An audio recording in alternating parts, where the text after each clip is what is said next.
The second autopsy on the body of Jun Villamor, one of the alleged middlemen in the Percy Lapid slay case, indicates foul play. Here's what we know. According to forensic pathologist Dr. Raquel Fortun's autopsy report, Villamor had a history of asphyxia by plastic bag suffocation. Now, this means that the alleged middleman likely died from being choked with a plastic bag over his head. Fortun also said that the middleman was healthy, which is in contrast to the findings of the NBI's initial autopsy. The first autopsy noted that Villamor died due to a hemorrhage in the heart. Fortun added that there were traces of methamphetamine in Villamor's urine, which could be proof of a possible drug trade in Bilibid. Based on available information regarding the circumstances surrounding death, the manner is homicide. There is information that he expressed fear for his life shortly before his demise, and that he died from suffocation by means of a plastic bag over his head, consistent with the reported asphyxia.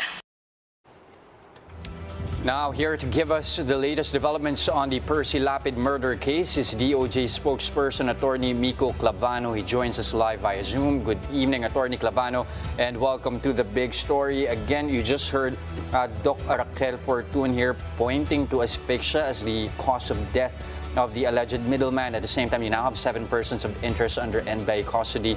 And then Justice Secretary Remulla himself saying, they are looking at possible 2 masterminds here. How confident are you that you're finally at least closer to reaching the conclusion of this case? Hi, good evening, Sir Jess and Ms. Gretchen. Thanks for having me on the show. We've taken a lot of concrete steps to really finding who was behind the killing of both Percy Lapid and Jun Villamor.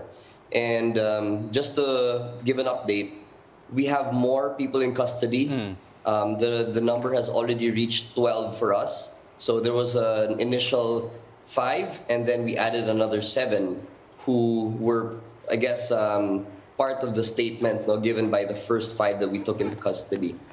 And the story seems to be getting clearer and clearer by the day.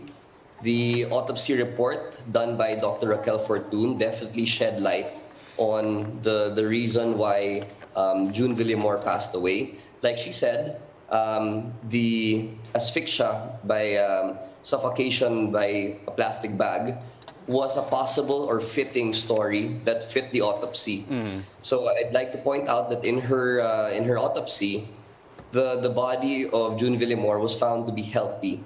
And so this suffocation by plastic bag fit the story because apparently there is no way to really identify or to really determine or to see that the cause of death was by plastic bag. In her report, she noted that most of the body parts were unremarkable, meaning to say she could not comment or there were no irregularities with regards to the condition of the body when it was found.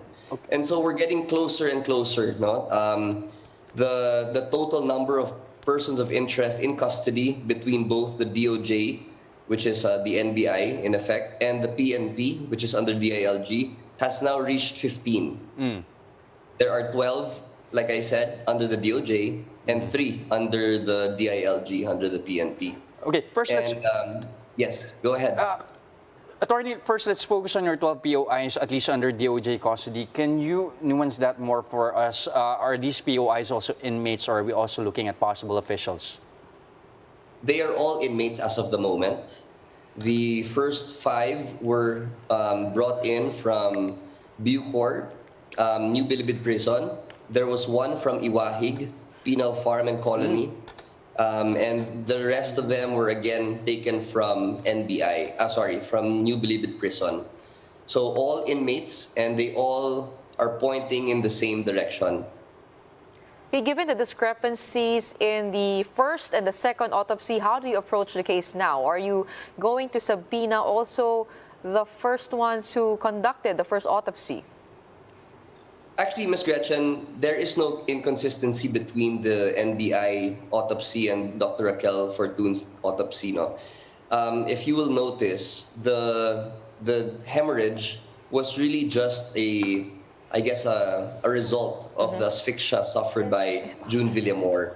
And basically, both reports, both autopsy reports, said that there was nothing wrong with the body. And I think the reason why Dr. Fortun's autopsy indicated that he passed away by suffocation by a plastic bag was because it went simultaneously with the investigation ongoing with the PDLs in custody. And so as they gave their statements and they answered more and more questions by the NBI and PNP jointly, it became clear why or how he passed away. And this was this fit the finding of both reports or both autopsy reports that the body was actually healthy. And the reason why Ms. Raquel Fortun's report included it was because it came later when we already had the information. And Secretary Remulla actually relayed or suggested that maybe it was by plastic bag that the Jun Villamor passed away. And the reply of Dr. Raquel Fortun was, pwede. So it really was more of a supplement than a finding. The autopsy report found that the body was healthy. And so when Secretary Remulla suggested that could it have been a plastic bag, which came from the statements of our PDLs or persons deprived of liberty in custody of the NBI, that is when Dr. Raquel Fortun found it fitting or found it possible that he died of asphyxia. Attorney, Secretary Remulla said in a press conference that this is just a small part of what you've uncovered inside the Bilibid prison. Is that in any way related to the meth that you've discovered in the urine of Villamor? And how much will we see in the upcoming weeks? And is that all still related to the slay of Percy Lapid, or is it a totally different matter? It's a completely different matter. I think the methamphetamine found in the blood of Jun Villamor is an indication that there still is a large amount of drugs inside the New Bilibid prison, which is something that the Secretary wishes to address and is at the forefront of his priority list. As soon as we came in this administration, the first thing he wanted to do was to transfer the New Bilibid prison to Sablayan and Nueva Ecija. The reason behind that is because we learned from so many mistakes in the past, and we studied the actual situation in New Bilibid prison, and there's really no other way to solve this than to start from scratch. And given the new locations in Sablayan and in Nueva Ecija, we can right all the wrongs of the facility here in Muntinlupa City. Just to give you an example, number one, the cell phone use and other contrabands found inside New Bilibid prison can now be more closely monitored and can be definitely prevented by sealing everything and using concrete as a material to cover the whole facility. In the New Bilibid prison, the current situation as it is, there's a lot of ground, meaning to say there's grass, there's soil where they can bury these things and will avoid detection. Another thing, Attorney, these are very interesting things. I hope we can have you back on the show again in some future time. I mean, this is worth another discussion altogether. But again, thank you very much for your updates and your time tonight. DOJ spokesperson, Attorney Mico Clavano.